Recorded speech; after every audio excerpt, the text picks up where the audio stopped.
L'histoire commence par une femme qui appelle le joueur. Il s'appelait Zhang Xiu, et elle tendit la main, avertissant que le temps était pressé. Il est expliqué que les démons avides ont dirigé une armée de démons, créant ainsi un temple en or rare. Le temple existait à l'origine au sommet de la tour. Cependant, après la troisième guerre des dieux et des démons, les forces démoniaques restantes, y compris ce temple, ont été expulsées. Les démons ont finalement été éliminés, et ce lieu qui semblait jouir de la paix a été soudainement attaqué et finalement anéanti. Les envahisseurs traversent la constellation avec des pouvoirs au-delà des dieux, anéantissant ainsi tous les joueurs. En conséquence, la tour est devenue un cimetière pour les joueurs. Le héros pense en marchant. Il ne peut pas croire que l'âge des 10 000 démons ait été réduit au 22e étage, mais il a l'occasion de retourner le jeu et de trouver le coffre-fort et Amona. Avec détermination, il envisage de retourner dans le passé. Le système informe Séon est entré dans l'ère des 10 000 démons, réalisant l'exploit historique d'entrer dans le royaume des dieux en tant qu'humain. Le héros poussa un soupir de soulagement, enfin arrivé. En regardant autour de lui, il réalisa que c'était l'âge de 10 000 démons et fut impressionné. Soudain, le plafond commença à s'effondrer et il se demande s'il réalise où il se trouve à ce moment-là. Il a décidé d'utiliser le guide unique du voyage des compétences. C'est la meilleure compétence d'exploration, d'aventure et de recherche acquise grâce au saut du héros. Il utilise cette compétence pour l'amener au coffre-fort et à un Amona. Bientôt, il a commencé à courir vers le cristal pour trouver ce qu'il voulait. Cependant, il devient confus quand il réalise qu'il se dirige vers une impasse. Le protagoniste est au moins quelque peu intelligent et réalise qu'il s'agit d'un passage secret, alors il tire un chandelier. Après avoir ouvert le passage, il a compris qu'il y avait beaucoup d'espace dans cette zone. Saisissant son chandelier, il commença à descendre les escaliers de l'étrange donjon. Arrivant à une immense porte dorée, il comprend que c'est le lieu. Tenant la clé à la main, il a commenté qu'il n'aurait jamais pensé qu'il serait reconnaissant à Filchus parce qu'il pouvait le tromper à chaque fois. En remontant le temps, les hommes donnent au héros la clé de la récompense. Le protagoniste irrité déclare que le contrat ne mentionne pas cela. Puis si l'homme continue comme ça, il est sorti. Un homme à la mode dit avec un sourire malveillant que sa carrière d'aventurier est terminée s'il annule son contrat avec le guide touristique. De retour au présent, le héros décide d'utiliser la clé pour ouvrir la porte géante. Le système indique que le portefeuille caché de la clé d'or a été activé. C'est la clé d'or de Mammon, une clé qui permet d'accéder au coffre de Mammon. Quand il ouvre la porte, le héros commence à s'étonner et se rend compte qu'il y a un grand trésor dans la pièce. Marchant dans le couloir comme Scrooge McDuck, il a dit qu'ils étaient tous incroyables. Quelque temps plus tard, il a découvert un manuel d'arts martiaux intitulé Sword, qui enseignait les techniques du démon céleste. En outre, il y a un ancien cercle d'as, un grimoire et même un cœur de dragon. Confus, il commence à se demander comment ils ont obtenu tout cela. Avec peu de temps, il décide de continuer sa recherche en utilisant à nouveau le guide de voyage. Cependant, le cristal l'amène devant un tas d'or qu'il doit renverser. Après avoir fait un effort énorme sur toutes les pièces comme Scrooge McDuck lui-même, il l'a finalement trouvé. C'est l'artefact du dieu du temps, le ver dur de Chronos. À ce moment-là, le héros comprend que même s'il utilise du ver dur, seul l'utilisateur reviendra à temps. Ainsi, s'il retourne à la guerre démoniaque, le héros réalise qu'il peut lui-même grimper la tour pour arrêter les envahisseurs. Il aurait arrêté l'apocalypse et ainsi sauvé la tour. Ensuite, le protagoniste ramasse le ver dur dans sa main. Le système indique que le ver dur du Chromos a été utilisé et que la tour est inversée pour la première fois. Il avertit qu'il a 10 minutes avant que tout le sable soit épuisé. Avec un visage ferme, il affirme que s'il pouvait remonter dans le temps, il ferait tout pour empêcher cela. Cependant, une sorte de monstre avec plusieurs tentacules envahit l'endroit et, heureusement, le héros parvient à l'éviter. Agacé, il se demandait pourquoi cela se produisait maintenant. En fait, ce monstre semble avoir plusieurs têtes de serpent. Ils vont tous attaquer le héros, mais il réussit à les échapper. En regardant de côté, il réalisa que cette pièce contenait non seulement des trésors, mais aussi des armes des dieux. C'est à ce moment-là qu'il attrape le piège de tonnerre et de foudre de Zeus. Puis, ne voulant pas perdre trop de temps, il a rapidement lancé un choc électrique sur le monstre. Le monstre devient complètement irrité, cependant, parvient à frapper le héros. Agacé, le protagoniste se rend compte que le monstre est plus puissant qu'il ne le pensait. Cependant, étonnamment, une énorme épée apparut à ses côtés. C'est l'Eventem, l'épée de la destruction. Le protagoniste affirme qu'en utilisant les armes des dieux, il est capable de vaincre ses envahisseurs, aussi puissants qu'ils soient, et que d'ailleurs, l'épée existe aussi pour attiser le chaos. Puis, il brandit son épée et se précipita vers le monstre. Il est englouti par les flammes portées par son épée, tandis que son adversaire brandit une sorte de magie noire. Refusant d'accepter sa propre mort, le héros échappe rapidement à toutes les attaques du serpent géant et sans hésiter, envoie un simple coup au monstre, le brûlant à jamais. En analysant la situation, il se rend compte que les envahisseurs se sont formés en utilisant d'autres êtres vivants. En regardant dans la même direction, il remarqua que son corps principal enfin révélé. Il s'agissait d'un sanglier avec plusieurs serpents attachés à son corps. Le héros prêt, le sanglier géant se précipite.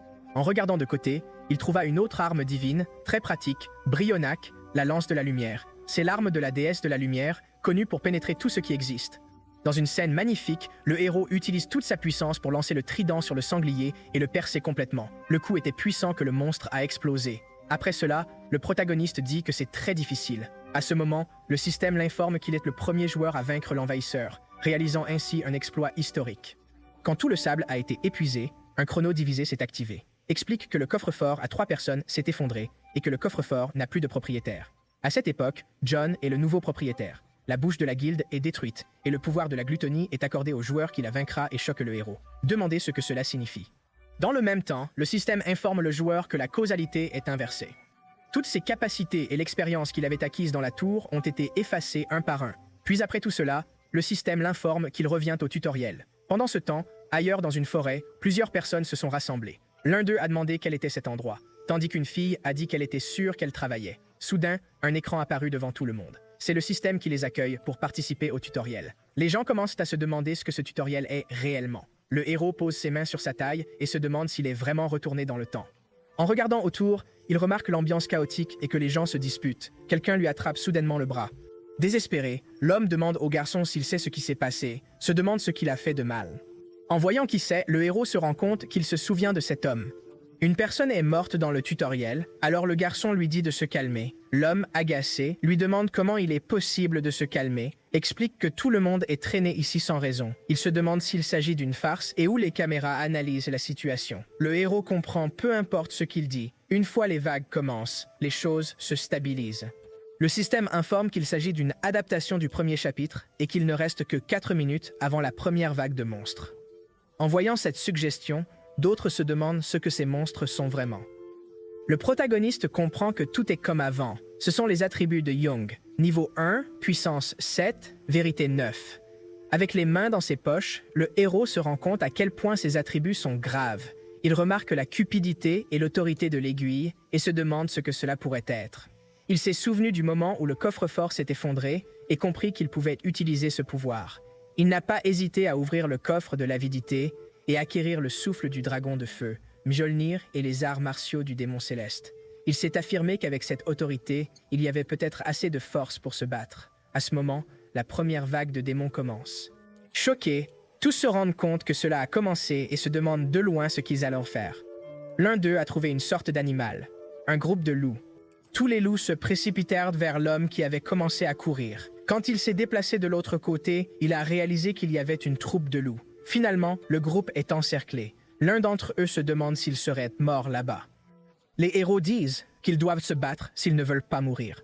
Puis un homme apparaît et demande s'ils sont conscients de la situation. Il a attrapé le garçon par le col et a demandé comment il pourrait combattre ces choses sans armes. Cependant, une autre personne est intervenue et a demandé s'il avait un meilleur plan. L'homme en qui ils ont confiance s'appelait Kang Henshao. Jung dit que c'est simple et explique que les autres devraient se concentrer sur la défense. Le grand homme hocha la tête en signe de compréhension, mais s'interroge sur la façon dont le garçon compte lutter seul contre les loups. À ce moment-là, le protagoniste a retiré 10 arts martiaux du coffre-fort. Soudain, les loups se précipitèrent vers lui. Le héros contre-attaque rapidement en utilisant les 10 arts martiaux, frappant l'un des loups, qu'il renverse frénétiquement au sol. Plusieurs loups se jetèrent sur le garçon, mais il était rapidement prêt à se battre. Le protagoniste saute et donne plusieurs coups de pied, abattant tous les loups sur son chemin. En voyant tout cela, les loups étaient abasourdis et se demandaient qui était ce type et comment il avait pu se battre comme ça. Même les grands hommes sont impressionnés et se rendent compte que le garçon est très fort. Il savait que le héros cachait quelque chose et il combattait le loup uniquement avec ses mains. Il sentait quelque chose brûler à l'intérieur de lui. En se défendant contre le loup, il comprend que ce n'est ni la peur ni l'impatience. Avec un regard en colère, il déclare que c'est une distraction. En moins d'une seconde, il frappe la tête du loup au sol. Tout le monde est impressionné par le grand homme qui réussit à vaincre un loup seul. Piétinant les pieds, l'un se demande s'il peut vraiment gagner, l'autre répond qu'il peut parce qu'ils sont plus nombreux que les loups. Ensuite, quelqu'un demande s'il y a quelque chose qu'ils peuvent utiliser comme arme.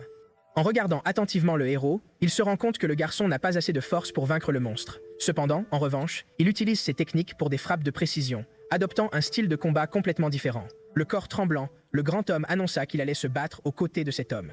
Peu de temps après, le héros élimine tous les loups et dit qu'il est apparemment coincé à cet endroit. Il se rendit compte que son corps était trop faible pour se battre de la manière à laquelle il était habitué et qu'il était épuisé après toute la bataille.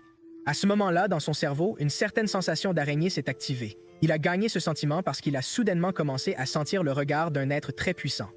Le système informe que la constellation des corbeaux curvés observe le garçon. Surpris, il réalise que ce corbeau courbé est en fait le propriétaire du coffre-fort de l'avidité, nommé Kaishen. Peu de temps après, le protagoniste se demande si un dieu ou un démon gourmand est conscient de son pouvoir. Il comprend que si Mammon découvre qu'il a utilisé les objets du coffre-fort sans permission, il sera puni. Il réalise qu'il n'a guère réussi à retourner au col et que sa fin est proche. Le système informe le corbeau curvé qu'il a trouvé des traces de causalité tordues autour de lui, et la constellation du corbeau curvé le reconnaît en se souvenant de la présence du ver dur. Cela a choqué le garçon. L'assistante a également informé que le corbeau courbé à ce moment-là a fini par sourire sous le choc. Le protagoniste se rend compte que l'homme sait qu'il a utilisé du ver dur, mais n'a pas encore réagi. Il trouvait l'absence de réaction suspecte, mais c'était presque comme si la peur lui donnait la permission de se soulager. Le garçon sourit et annonce que c'est au cas où vous utiliserez son autorité. Il choisit alors la bouche de la glutonie déjà maîtrisée. L'autorité de glutonie a été accordée à la joueuse Joanne. À ce moment-là, le protagoniste utilise son autorité de glutonie. Toutefois, les avertissements du système doivent spécifier la cible. Mais en regardant autour de lui, Seong ne voit que le cadavre du loup. Fuki vise Earn pour utiliser son autorité. Un démon aux dents tranchantes émerge de ses mains. Ils se jetèrent sur le loup et le mordirent. Le système lui informe alors qu'un loup brun a été consommé, que les nutriments ont été absorbés, que la force est augmentée de 1 et que l'agilité est augmentée de 2. Puis le garçon se rendit compte que ses attributs augmenteraient en consommant le cadavre. Confiant, il pense qu'en utilisant librement son autorité, il pourrait pousser ses capacités physiques à la limite rapidement. Mais il se rend compte que Beelzébub, le dieu de la glutonie, l'a également remarqué. À ce moment-là, le système a informé le prince affamé d'arrêter de mâcher la cuisse d'un loup, semblant surpris. Le protagoniste avale difficilement, indiquant qu'il s'en est échappé, mais Beelzébub est un puissant dieu et démon, et il ne peut pas compter sur la chance. Le prince affamé ouvrit la bouche comme s'il allait dire quelque chose, mais au lieu de cela, il mangeait simplement plus de viande. Après avoir lu ceci, Seong comprit que l'un des démons les plus puissants hésitait à cause de quelques morceaux de viande. Il sourit et se rend compte que c'est en fait en sa faveur. Utilisant l'autorité de la boulimie, il comprend que si le démon a faim, il le laissera manger autant qu'il le veut. Après avoir utilisé son autorité, plusieurs monstres commencent à dévorer le loup. Peu de temps après, le système informe le prince affamé de célébrer la fête soudaine, et le garçon réalise que cela fonctionne. Les nutriments ont été absorbés, augmentant la force et l'agilité de 1 point.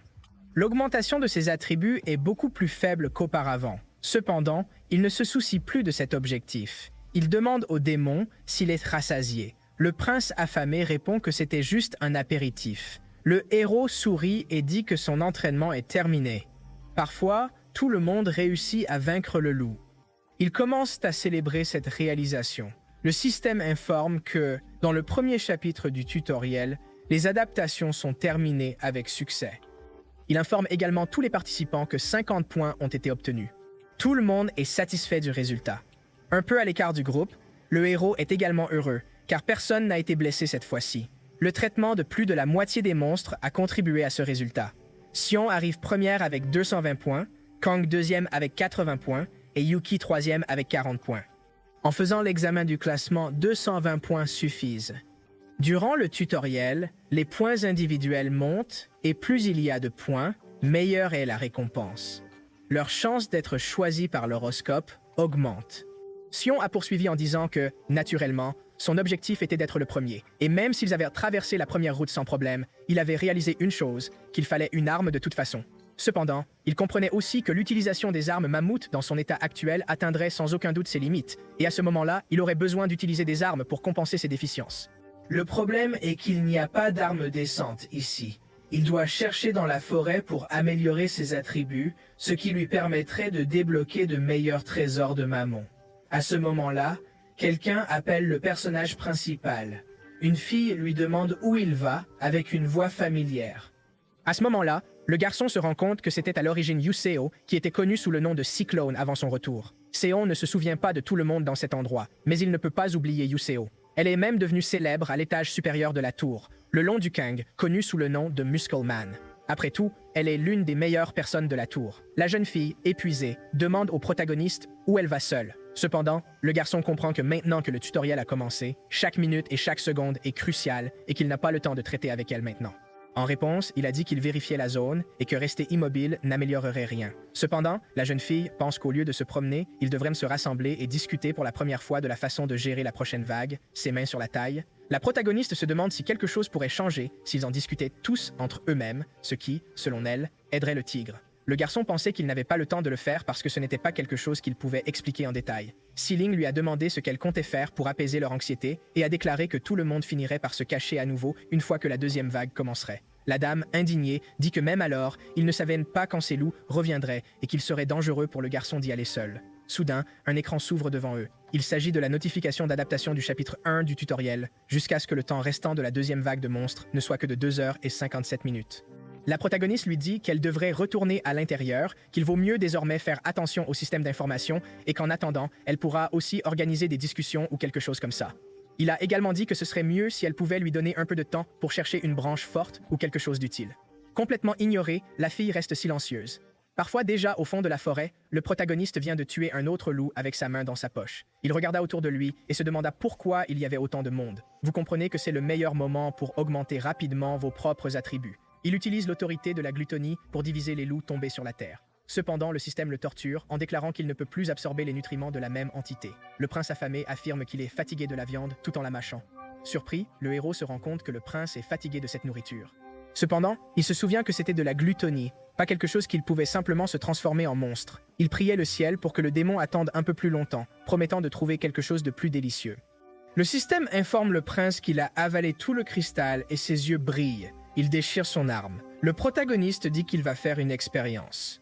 À ce moment-là, il a utilisé le trésor de la cupidité. Pour récupérer une épée, il choisit grand-mère. Il se rendit compte que peut-être les trésors avaient perdu leur forme et ne restait que leur pouvoir, et qu'ils devraient bientôt lui appartenir. Il comprit alors que s'il fusionnait le pouvoir du trésor dans l'objet approprié, il deviendrait essentiellement une épée légendaire.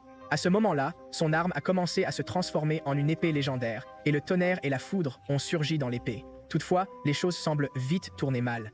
Dans ce cas, l'arme s'évaporait de ses mains au cas où Seong ne pouvait pas résister à la force de l'épée légendaire, qui disparaissait rapidement, réalisant qu'il avait réussi à s'y adapter d'une manière ou d'une autre, mais s'il avait utilisé quelque chose de plus fort, il aurait été réduit en cendres. En outre, l'autorité de la cupidité ne peut être utilisée par personne autre que lui-même. Si Cheyenne se demandait s'il était possible pour quelqu'un d'autre d'utiliser ce pouvoir, il trouva la réponse en utilisant un trésor inutile sur le loup. Maintenant, sa seule option était d'augmenter ses capacités au point de pouvoir gérer ses trésors. Après avoir réfléchi un moment, il réalisa qu'il n'y avait plus rien d'autre à faire maintenant. Il n'avait qu'à trouver une arme. Alors qu'il traversait la forêt, il comprenait qu'il ne trouverait rien de convenable et qu'il serait très utile d'avoir un guide. Adhérant à un chemin plus facile, il décide d'ouvrir à nouveau le trésor de la cupidité et de récupérer des objets au lieu du nez qui lui confèrent un excellent sens de l'odorat. Pour trouver rapidement sa proie, cette chose s'est emparée de son corps. En conséquence, son sens de l'odorat est devenu plus aigu, et lors du premier test, il a senti une odeur intéressante. Sans réfléchir, le héros se précipita en avant, pensant que la forte odeur de rouille confirme ses soupçons. C'est alors que le prince affamé se plaignit de sa peau collante. Le héros réalisa qu'il n'était pas face à une constellation, mais à un cochon. Après une course folle, il était épuisé. Un loup regardait au loin. À ce moment-là, une autre odeur fut perçue. En se retournant, il voit une créature mystérieuse. Un loup avec un menton meurtrier, portant une cicatrice sur l'œil. À ce moment-là, le héros devient un peu nerveux parce qu'il s'agit d'un loup gris. Il pensait que le loup pouvait déjà savoir où il était, tout comme il avait senti son odeur, et qu'il était trop occupé à s'enfuir avant qu'il ne se dégénère. À ce moment-là, une immense énergie enveloppe le héros. Cette fois-ci, il a déclaré que les choses seraient différentes.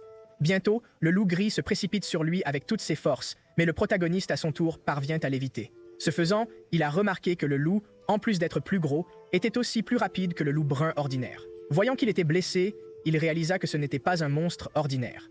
Après avoir analysé la situation, il comprend que le loup gris est assez intelligent pour attaquer ses faiblesses et essayer de le tuer d'un seul coup, et il se dit qu'il serait maintenant couvert de jus de fraise s'il n'avait pas réalisé ses arts martiaux. Bientôt, le loup le charge à nouveau, mais le héros parvient à éviter une fois de plus. Debout à côté du loup, il était prêt à utiliser un contre-coup de pied de 10 pas et à le frapper de toute sa puissance.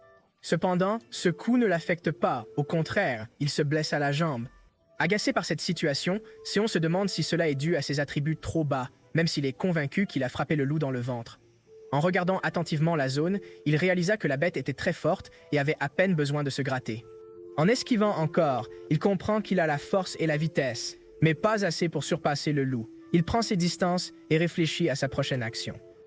À ce moment-là, un troupeau de loups bruns apparaît pour aider les loups gris. En reculant de sa position, le héros réalise que ce n'est pas bon et qu'il ne pourra probablement pas s'échapper cette fois. Cependant, le destin l'aide une fois de plus en jetant une arme à côté de lui. Le loup brun charge le héros qui, à son tour, saisit l'épée. Quand il a frappé l'un des loups, il a dit que malgré la rouille de l'épée, elle était toujours tranchante. Après ce coup, le loup brun tomba lourdement au sol. « Pas mal du tout pour une telle épée », dit le héros avec un sourire. Puis, il détruit un des loups avec un regard déterminé. Il pensait avoir enfin trouvé l'arme qu'il cherchait, et maintenant qu'il était dans cette situation, il n'avait pas l'intention de reculer.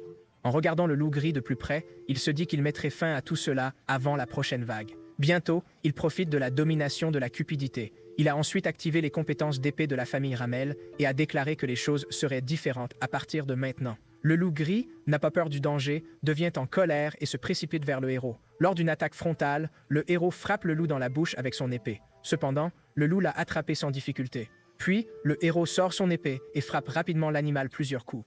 Ces coups sont suffisants pour le blesser gravement. À ce moment-là, le protagoniste se rend compte qu'il n'est pas étonnant que le savoir-faire de l'épée soit comparable à celui de la famille royale. Il n'a pas donné de répit à la bête et l'a chargée. Une autre attaque frontale tue le loup. La créature devient furieuse mais ne peut résister. À ce moment-là, le système lui a demandé de vaincre le patron de la forêt des loups, le loup gardien. Il informe également que le garçon a progressé et a gagné 500 points de mérite personnel, ainsi que la peau du loup gris. Séon se rend compte qu'il est excité pour une autre raison, en plus de l'obtention de son arme. La raison en est que l'objectif d'accroître le mérite personnel peut être atteint de diverses manières. La première méthode est par le combat, comme on le voit dans le tutoriel Monster Network. La deuxième méthode consiste à rencontrer et à vaincre un monstre isolé. La troisième méthode est un peu plus cruelle et lui demande de battre les autres joueurs. Maintenant, cela ne se produira pas, mais à la fin du tutoriel, le nombre de joueurs qui tirent leurs épées contre augmentera spectaculairement. Il comprenait que c'était le moyen le plus simple et le plus rapide d'obtenir des mérites personnels. Profitant de l'autorité de la glutonie, il a absorbé le loup Grabkeeper et a absorbé ses nutriments. Il gagne 3 points de force, 5 points d'agilité et 2 points de vitalité. Le prince affamé exprime sa satisfaction de la viande. Avant de partir, Seong vérifie ses affaires. Il possède désormais l'épée du héros oublié, une longue épée de classe B, mais avec une compétence toxique et un trait héros qui augmente sa puissance d'attaque de 10%. Les énergies supplémentaires comprennent la peau de loup gris, qui confère le charme et la capacité d'inculquer la peur, et la bénédiction du vent, qui augmente la vitesse de 5%. Le protagoniste se rend compte qu'il pourrait même évoluer jusqu'au niveau D s'il le gère correctement. Soudain, le corbeau courbé regarda l'épée du héros oublié et commenta avec inquiétude que le héros n'est pas si mauvais après tout. Seong a complètement changé son expression, se demandant combien de temps il restait avant la prochaine vague. Ouvrez l'écran de message et le système lui informe qu'il ne reste que 12 minutes. Enfilant la peau d'un loup gris comme cape, l'un des protagonistes annonce qu'il doit se dépêcher. 12 minutes plus tard, la deuxième vague de monstres a commencé et le système a informé les gens qu'ils doivent arrêter la vague et prouver leur valeur. Alors qu'il traversait la forêt, le héros se souvient qu'il avait promis à Yusu qu'il reviendrait avant le début de la deuxième vague, mais il rejette rapidement cette idée, comprenant que c'était une bonne occasion de voir comment les autres réagiraient. Son visage était sérieux. Il indiquait qu'il n'avait pas l'intention de traîner quelques imbéciles qui ne savaient que pleurer et gêner le chemin. Arrivé sur place, il a vu plusieurs personnes se battre contre un troupeau de sangliers. Un homme se demande ce que fait son collègue, affirmant qu'il ne peut pas s'enfuir. Pendant ce temps, l'homme musclé et la fille continuent à combattre le sanglier sans problème. Le héros, observant de loin, comprend que tout a commencé. Un corbeau hurle, disant à quelqu'un de ne pas se cacher mais de bloquer, et demande à un blond ce qu'il fait. Le garçon dit qu'il devrait bien se battre s'il veut garder son emploi. Caché dans les buissons, le héros se rend compte que des gens inutiles sont partout. En regardant les autres se battre, il remarque Kang et Yuxio qui, sans équipement, marchaient comme des chefs. Le protagoniste décide qu'il est temps d'intervenir. La jeune fille pense qu'elle n'aurait jamais pu faire autant sans le garçon. Soudain, un sanglier se réveille et se précipite vers elle. La femme évite, mais réalise qu'elle saigne en regardant le sol. Les mots du garçon résonnent dans sa tête à ce moment-là. En attendant, si l'ennui féroce continue de courir, prêt à atteindre son objectif en un instant, elle retrouve son courage et se dit qu'elle n'a qu'à tenir un peu plus longtemps. C'est à ce moment-là que le personnage principal apparaît et la sauve. Elle est choquée par ce qu'elle vient de voir. Le protagoniste masculin lui explique alors qu'ils doivent d'abord faire face à l'ennui à venir. Après cela, il a ouvert le coffre-fort et a récupéré les tendons des orques avancés. Lorsque ses capacités atteignent la limite, son corps gagne plus de fibres musculaires. Alors qu'il se préparait à riposter, il réalise que son corps pourrait ne pas réagir rapidement. Le garçon esquivait avec une grande agilité. Puis, en milieu de l'air, il se prépare à compléter l'attaque de son adversaire à une seule épée, et il le fit, mais après l'avoir vaincu, 2 autres sangliers continuèrent à se précipiter vers lui. Le protagoniste a échappé aux multiples attaques de 2 sangliers avec un seul mouvement d'épée. Les jeunes filles et les hommes musclés étaient choqués parce qu'ils étaient témoins de cette scène impressionnante. Le garçon confiant se demanda si c'était à cause des tendons de l'orque, et se rend compte qu'il se sentait certainement plus fort. L'homme chauve posait sa main sur son épaule et attirait son attention, disant qu'il avait bien joué. Il a montré son employé et a commenté que le garçon était complètement différent de ceux qui ne servaient à rien. C'est à ce moment-là que l'homme chauve fait une référence effrayante au personnage principal, lui demandant d'être son garde du corps personnel. Il se présente comme le PDG de Rowan Corporation. Il a dit qu'il le récompenserait généreusement s'il revenait, puis a demandé à l'enfant combien il voulait. Il a été un peu paniqué et a dit qu'il allait lui offrir un poste de chef de département dans l'entreprise. Le garçon sourit et dit que ça sonne bien, tandis que le vieil homme commence à célébrer. Cependant, le protagoniste indique qu'il est en fait à la recherche d'un bon bouclier de viande, laissant l'homme chauve confus. Le héros n'a pas hésité et a simplement jeté le gros vieil homme au sol. L'homme chauve s'allongea et s'interrogea sur ce qu'il faisait et s'il était fou. Cependant, le garçon dit que parce que l'homme est grand, il peut prendre soin des créatures qui viennent vers eux. En regardant derrière lui, l'homme remarqua enfin que plusieurs sangliers se précipitaient vers lui. Ainsi, l'homme finit par être complètement piétiné par le sanglier, alors que le protagoniste ne semble pas inquiet. Pendant ce temps, la jeune fille semble inquiète de ce qu'elle vient de voir. Le corbeau courbé observait avec un sourire, tandis que le prince affamé pleurait pour une proie plus délicieuse. Après avoir vaincu le sanglier, tout le monde se repose. La deuxième vague est terminée avec succès. Tous les participants ont été informés des 50 points obtenus, et la distribution des points individuels a provoqué des célébrations. Jong est premier avec 1080 points, Kang deuxième avec 180 points et Yuxu troisième avec 100 points.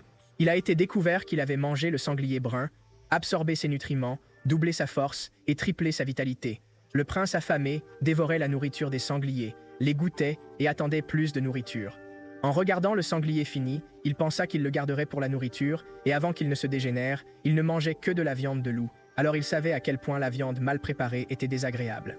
En préparant le repas, il a commenté que la rouille dans la boue ne le dérangeait pas, car il avait très faim. Soudain, quelqu'un arrive pour parler au personnage principal. Une fille demande à aider sa main blessée et explique qu'elle tenait un restaurant et connaissait la viande. Le protagoniste réalise qu'elle doit être cuisinière et la laisse s'en occuper. En regardant autour de lui, il remarque des gens qui aident de diverses manières. L'un d'eux se demande comment éteindre l'incendie. L'homme blond dit qu'il n'y a pas réfléchi.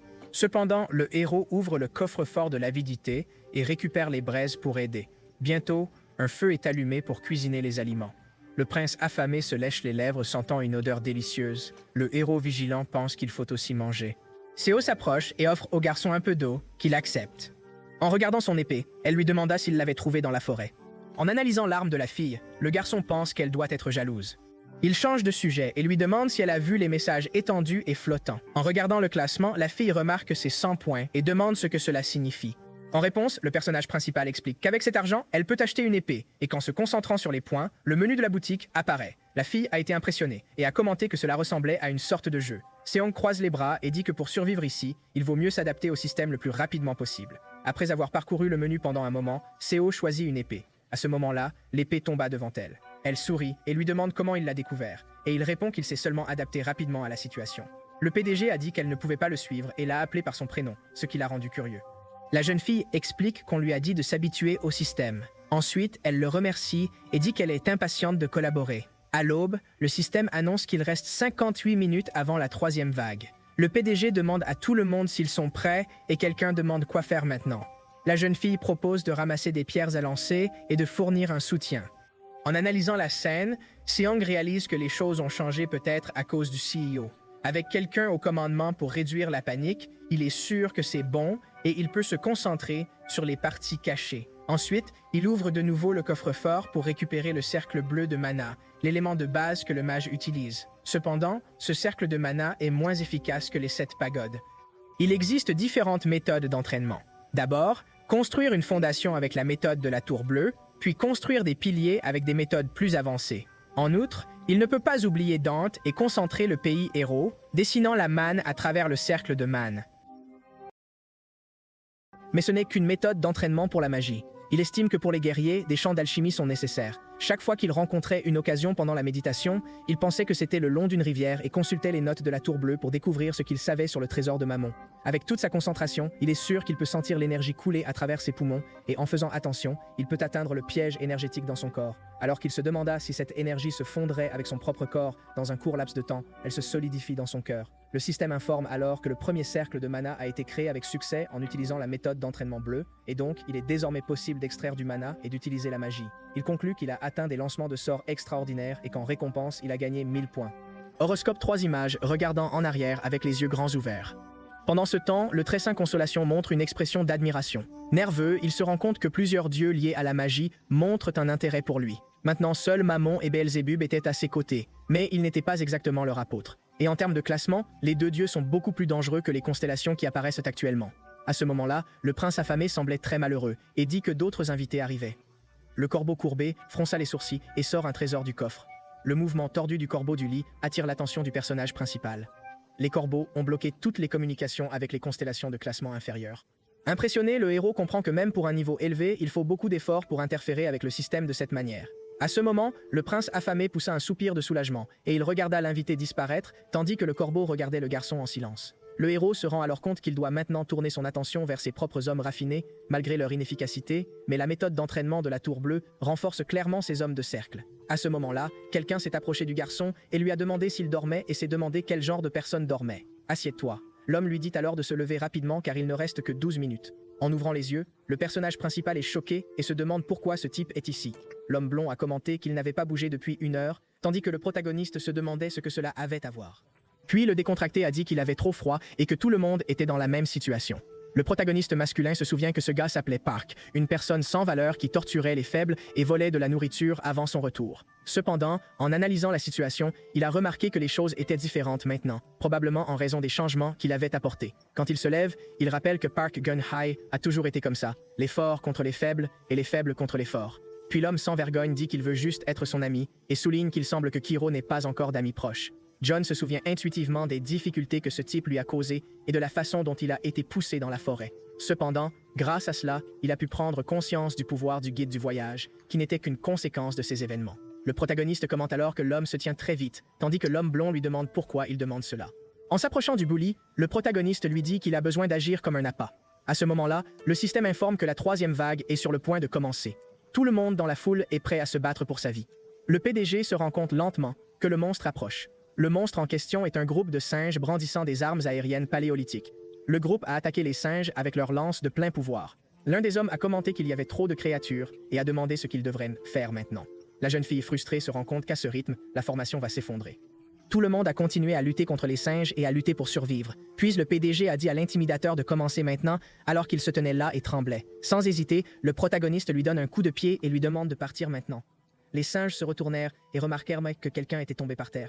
Avec une soif de proie, Nagen commença à concentrer son attention sur l'homme blond. C'est à ce moment-là que Park commence à courir désespérément, tout un troupeau de singes le poursuivant.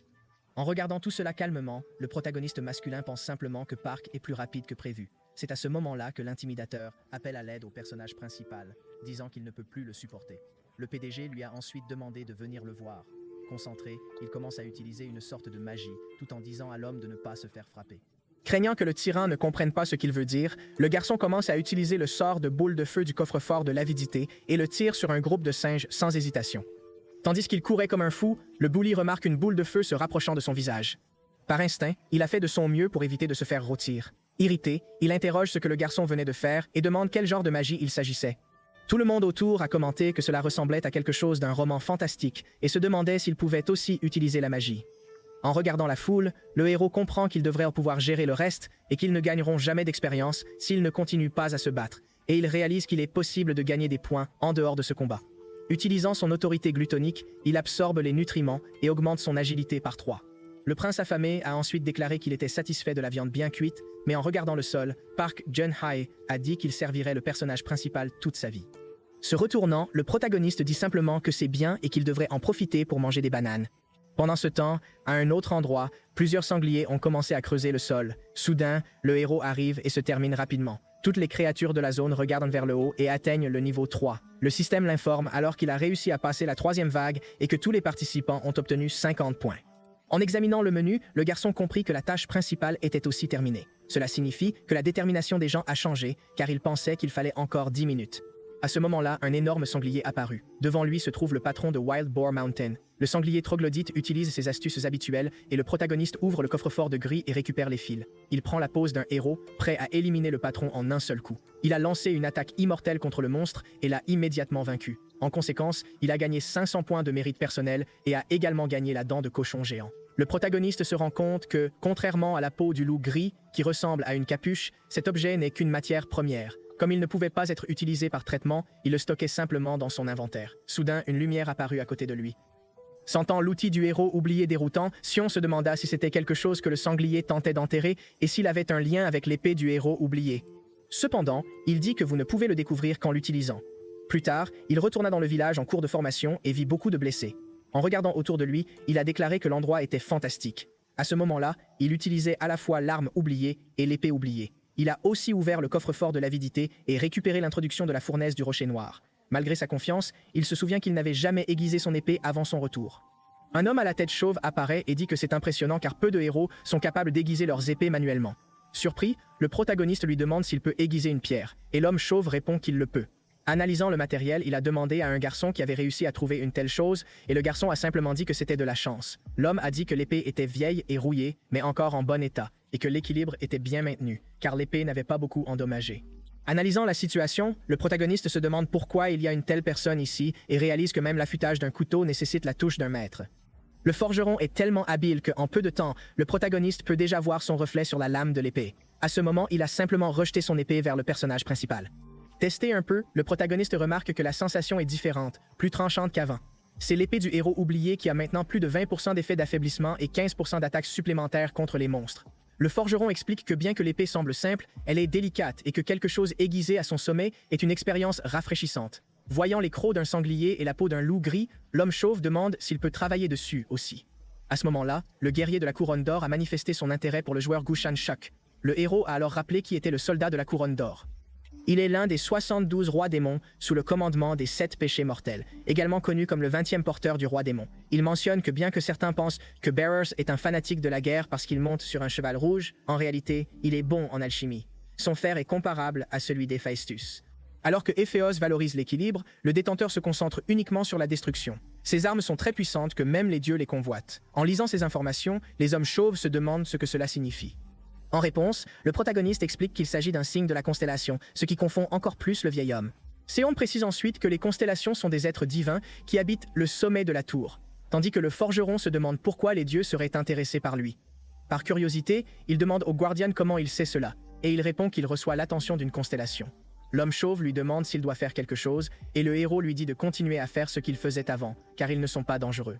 Il a déclaré que c'était très bénéfique d'attirer leur attention. C'est ainsi qu'il a appris à manipuler le feu, explique-t-il. Le forgeron dit alors que c'était tentant et montre un grand intérêt. Séon lui a allumé la main avec un feu et lui a doucement dit de continuer à le soutenir. Il dit que le forgeron vaut plus que de frapper un monstre avec un bâton de bois. Le héros comprend que posséder un maître pour entretenir son équipement est un grand avantage et qu'il n'aura pas à s'inquiéter plus tard. À ce moment, le système a été modifié et il reste seulement 3 heures et 21 minutes avant la vague de monstres. Ouvrez le coffre vert. Le héros utilise les 3 talents en méditation. Il pensait avoir établi le cercle de mana et que la prochaine étape était le dantian. Les cercles de mana ne sont pas dans le cœur, mais le dantian doit être ouvert dans le bas de l'abdomen. Il a dit qu'il devait le guider pour s'ouvrir et le déplacer. Le dantian s'ouvre avec succès et la visibilité des 3 talents du héros est augmentée. Maintenant, il peut manipuler la force interne et l'efficacité des arts martiaux augmente selon le niveau de la force interne. Comme si cela ne suffisait pas, le protagoniste reçoit une récompense de 1000 points. Épuisé, il se souvient qu'il ne reste qu'1 heure avant la prochaine vague. À ce moment-là, le forgeron s'approcha, indiquant que l'épée du héros était prête. Lorsqu'il s'est levé, Héros a commenté que c'était plus vite qu'il ne s'attendait. Le forgeron dit alors qu'il aimerait trouver un agent de raffinage, mais qu'il serait plus facile de le faire là-bas. Puis, il révèle la peau du loup gris complètement ressuscitée le long de la dague carrée. Il a demandé au protagoniste s'il l'aimait, et le garçon a répondu oui. Il a réalisé qu'il était inconcevable de faire un objet sans aucun outil, ce qu'on attendait d'une personne qui attire l'attention de son détenteur. Après s'être habillé, il réalise que l'homme était fait de restes de cuir et il le remercie. Il conseille au forgeron d'éviter les combats directs et de se concentrer sur l'entretien de l'équipement. Le forgeron accepte. Il reste seulement 57 minutes avant la 4e vague et le protagoniste pense que celle-ci sera pire. Dans le camp, les filles déclarent que selon M. Séon, cette vague serait très dangereuse et qu'elles doivent rester vigilantes. Un membre du groupe dit qu'il devrait pouvoir le gérer malgré le danger. En regardant autour, la fille réalise que tout le monde semble détendu, ce qui est mauvais. Kang arrive et frappe le sol de toutes ses forces. Le musclé avertit tout le monde de se taire. La foule bruyante devient silencieuse. Le leader commande qu'il reste 1 minute, remercie M. Kang et l'appelle par son nom. Le système annonce alors que la 4e vague a commencé. Plusieurs loups blancs apparaissent. C'est un groupe énorme. Les gens se demandent pourquoi ils sont si grands. Parker demande pourquoi ces créatures sont gigantesques. En les observant, il réalise qu'il avait déjà vu des créatures de cette taille. Il remarque que les hommes et les filles musclées sont complètement différents. Il ordonne à l'homme blond de parler moins et de courir plus. Le blond obéit. En courant, les loups poursuivent sa proie. Cet homme est désespéré. Quelqu'un prêt à utiliser son sort de boule de feu tire sur le tyran sans avertir. Après l'explosion et la mort du loup, le prince affamé attend avec impatience le barbecue. Cependant, un loup survit. Le héros tire son épée, avertissant que c'est un œil pour un œil, une dent pour une dent. Ouvrez le coffre-fort de Gris, récupérez la technique de l'épée et précipitez-vous avec une intention meurtrière.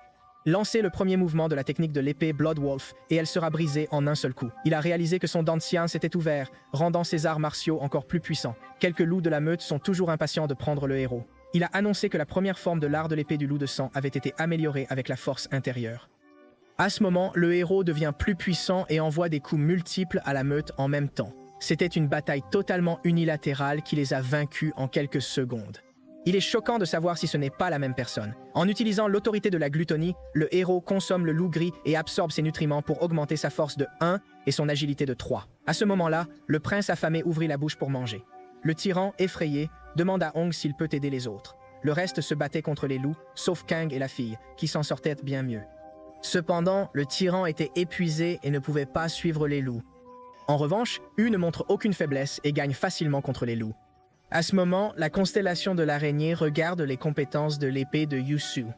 Kiro savait que cette araignée était l'un des meilleurs des 72 seigneurs démons et que ce signe était un maître naturel de l'épée et s'intéressait à tout ce qui était lié à l'art. Le Constellation annonce alors sa volonté d'évaluer le potentiel de Suyu.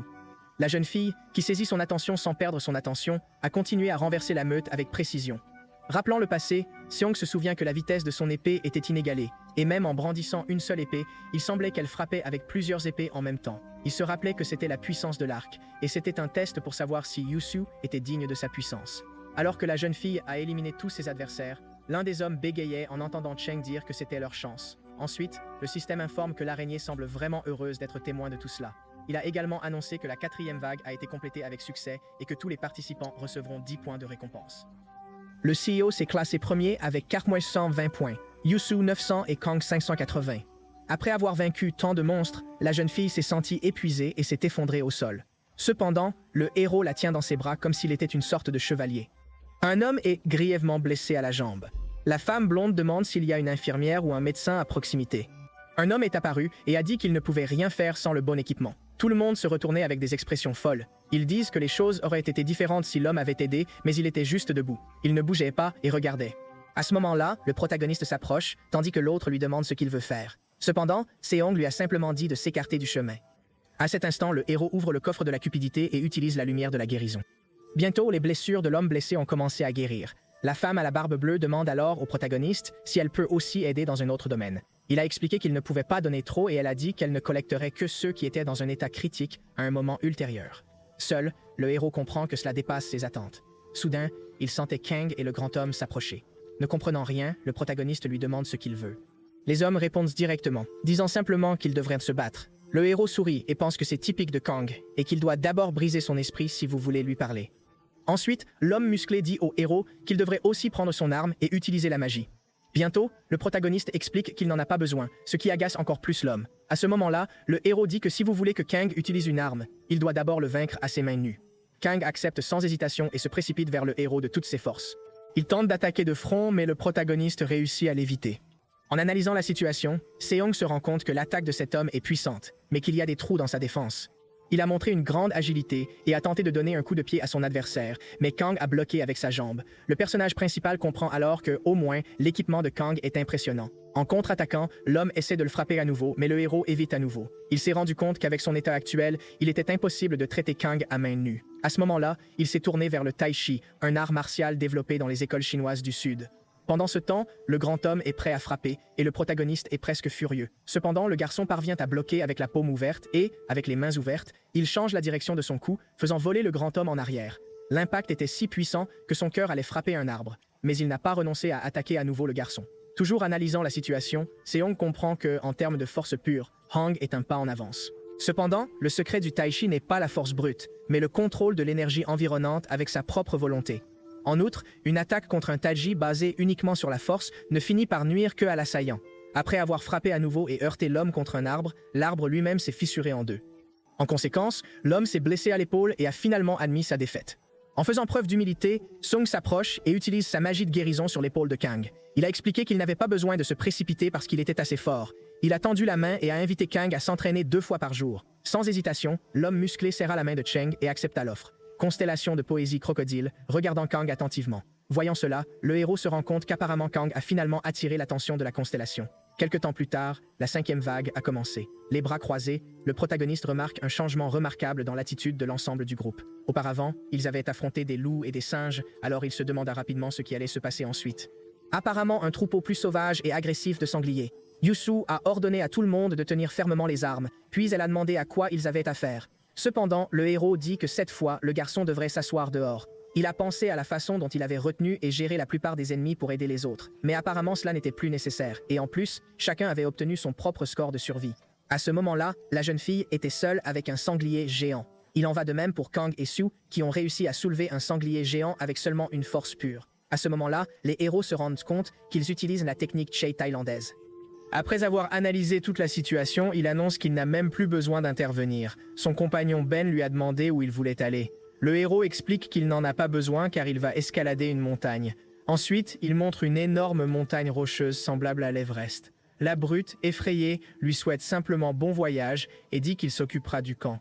Peu après, le héros traverse calmement la montagne près d'un groupe de singes. L'un des singes attaque le protagoniste, mais finit par s'envoler rapidement dans le ciel avec un coup d'épée. Le prince affamé se plaint qu'il a encore faim. À ce moment-là, le héros réalise que s'occuper de lui revient à s'occuper d'un enfant ou d'un animal affamé.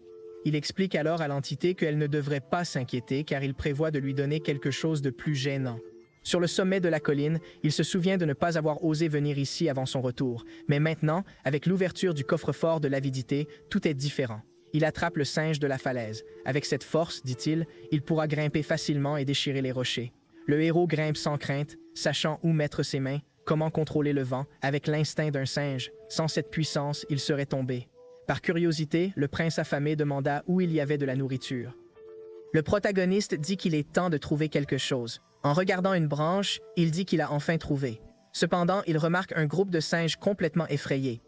Ils deviennent très agités et commencent à crier. L'un d'eux jette une pierre sur le héros, ce qui l'irrite.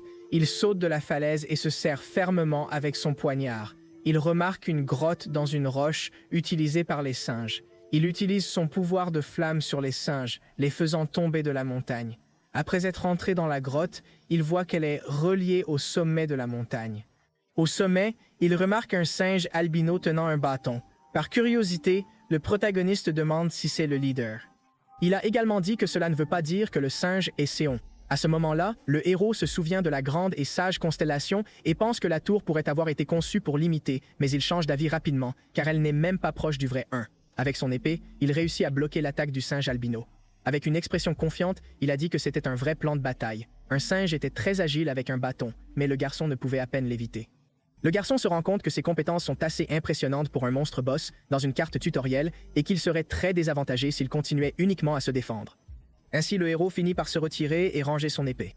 En chargeant, il déclare qu'il doit attaquer tout en minimisant les dégâts. À ce moment-là, il réussit à saisir le bâton de singe et s'en va en colère. Cependant, le personnel lui-même est solide et ne lui permet pas de faire grand-chose. Avec ses pouvoirs, il arrache la canne de l'herbe du singe albino. En la tenant, il réalise qu'elle est plus lourde qu'il ne le pensait. Le souffle du singe change complètement. Le système informe le garçon qu'un trésor a été débloqué dans le coffre-fort de l'avidité, la technique des travailleurs faibles, pour défendre les pauvres. Le singe albino devient en colère et confus. Le protagoniste répond dans le langage du singe, disant que cela n'arrivera pas. Avec un seul coup sur la tête, il l'assomme. Le système annonce le monstre boss de Stone Mountain. Le singe d'escalade a été vaincu. Son niveau a augmenté avec ses points de contribution, atteignant 1000 points, et il a obtenu le minerai du singe de la montagne de pierre. Le héros est intéressé et dit qu'il le remettra plus tard aux aînés. À ce moment-là, il a utilisé son pouvoir glouton pour manger le singe grimpeur. De cette façon, il absorbe les nutriments, son agilité augmente de 5 et son intelligence augmente de 5. Le garçon a compris que 10 points d'un seul coup étaient dus à l'avidité, et cette capacité à manger était très bonne. Il regarde de côté et dit qu'il va maintenant vérifier où se cachait le singe. À ce moment-là, il entra dans la grotte. Le système l'informe de la découverte d'un donjon caché, terrain d'entraînement des héros oubliés. Le héros se rend compte que c'est le donjon du premier chapitre du tutoriel, quelque chose d'impossible, car on obtient des récompenses incroyables dans le donjon, surtout quand on est le premier à le terminer, car les récompenses sont toujours 1000 fois meilleures. Il n'y a donc aucune raison d'hésiter après être arrivé à cet endroit, a-t-il dit. Le système lui a indiqué qu'il avait déverrouillé le coffre-fort avide dans l'ordre de Night Owl. Il pouvait voir parfaitement dans les endroits sombres avec cette capacité. Alors qu'il descend les escaliers, le héros se rend compte qu'une grande descente commence et que cette grotte est à l'intérieur de la montagne. Quelque temps plus tard, le héros arrive dans un endroit incroyable. Les murs et le sol sont couverts de marques de couteaux, puis il voit l'épée. Ce n'est qu'à ce moment-là que j'ai réalisé que cet endroit était bien mérité et que c'était un terrain d'entraînement. En regardant de plus près, il remarqua quelque chose de très étrange sur le mur. Cela fait partie de la mission de l'épée du héros oublié. Sans réfléchir, le héros enfonce son épée dans la serrure et l'utilise comme clé. Le système l'informe alors qu'il a obtenu le droit de défier le héros oublié. Le héros semble s'endormir quelque part dans la grotte. Il se leva rapidement et ressemblait à une sorte d'hologramme ou de fantôme. Le protagoniste nerveux se rend compte que la bataille a commencé. Lorsqu'il sort son épée, il comprend qu'elle ne sortira pas de la serrure. Le système informe que le jugement du héros oublié a commencé. Seule l'épée brisée dans la chambre secrète peut être utilisée. Une fois qu'il saisit l'épée brisée, le duel commence. Bientôt, le fantôme héros oublié attaque avec son épée, mais le protagoniste réussit à éviter. Le héros oublié a déclaré que personne ne l'avait défié depuis longtemps. Surpris, Seong demande s'il y a un challenger avant lui. La réponse fut oui, mais il y a longtemps. Le garçon sourit et dit que puisque cette personne est toujours là, alors il doit avoir échoué. Cela se poursuit dans un combat d'épée frénétique jusqu'à ce que l'épée du héros se brise finalement. L'homme sourit et dit qu'il a raison. Bientôt, le héros saisit une autre épée enfoncée dans le sol pour se protéger. Cependant, le héros oublié s'attaque à nouveau à lui. Le fantôme dit que ses réactions ne sont pas mauvaises, mais ses mouvements sont lents et maladroits. Il a expliqué que le garçon avait de l'expérience, mais que son corps ne pouvait pas suivre. À ce moment-là, le protagoniste comprend que le fantôme n'a découvert que quelques fois après avoir croisé son épée. Le garçon se demande ce que signifie le jugement du fantôme.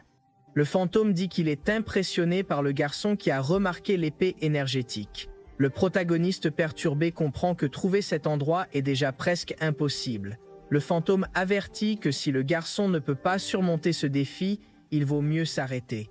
Sion pousse vers son adversaire. Ses mouvements sont plus rapides et précis. Étonné, le héros oublié demande combien de temps il compte se cacher. Seong pense qu'il a raison. Comprendre les monstres normaux suffit, mais pas ici. Il affirme qu'il ne peut pas simplement esquiver ou bloquer, et décide d'ouvrir le coffre-fort de l'avidité pour utiliser l'épée de Teji. Le fantôme attaque de toutes ses forces pour vaincre le héros, mais son attaque est bloquée.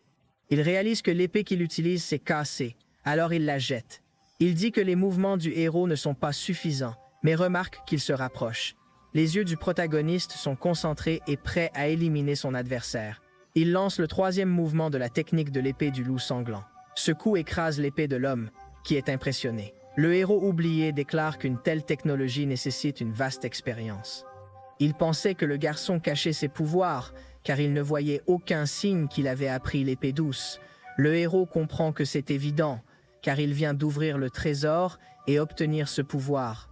En regardant l'épée, il se demandait comment ce verdict allait finir. L'homme dit qu'il est passé parce qu'il l'a désarmé. Il doutait que quelqu'un pourrait arracher l'épée au garçon. Le héros comprend que c'est le pouvoir que le héros oublié attendait. C'est à ce moment-là qu'il s'approche de l'homme enfermé pour réclamer sa récompense. Le fantôme lui dit alors d'être patient, car l'épée le reconnaît comme son maître. Le protagoniste est surpris par les paroles de l'homme et pense qu'il s'agit au moins d'une arme de classe A. En pensant à cela, il le retira de toutes ses forces. Il vaut mieux serrer les dents et tenir jusqu'au bout, se dit-il. De cette façon, il finit par cracher son jus de fraise de sa bouche, un pur effort de sa part. Au bout d'un moment, il a finalement sorti sa toute nouvelle épée. En regardant de plus près, il comprit que c'était la véritable forme de l'épée du héros oublié. Shor sourit et dit qu'il va avoir des ennuis, mais vous devriez le surmonter bientôt. Disparu complètement, il dit qu'il aimerait voir quelque chose de mieux qu'il montre à l'avenir. Une notification apparut annonçant qu'il avait conquis le donjon secret. En outre, il l'informe qu'il a progressé, réalisant un exploit historique, et ses points de contribution ont été augmentés de 20 000. Le corbeau, courbé, a sauté de son siège.